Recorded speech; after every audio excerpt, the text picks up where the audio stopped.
Alam nyo ba mga idol, ang ipil-ipil na kahoy ay tinatawag ito sa scientific name na good. At alam nyo ba mga idol, ang ipil-ipil ay edible po ito ang kanyang bunga at pwede rin po itong makain katulad nito. Ayan mga idol, ito. Katulad nito, pwede rin po itong makain. Ba mga idol, hindi ito nakakasama sa ating kalusugan.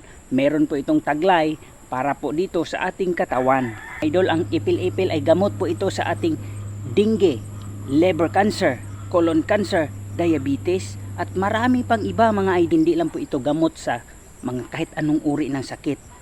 Kapag kayo ay nagtatalik at nakalimutan yung gumamit ng contraception or contraceptive, ito, mas effective ito sa pagdating ng contraception.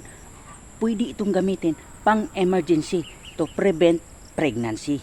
At alam nyo ba mga idol, ang ating ipil-ipil ay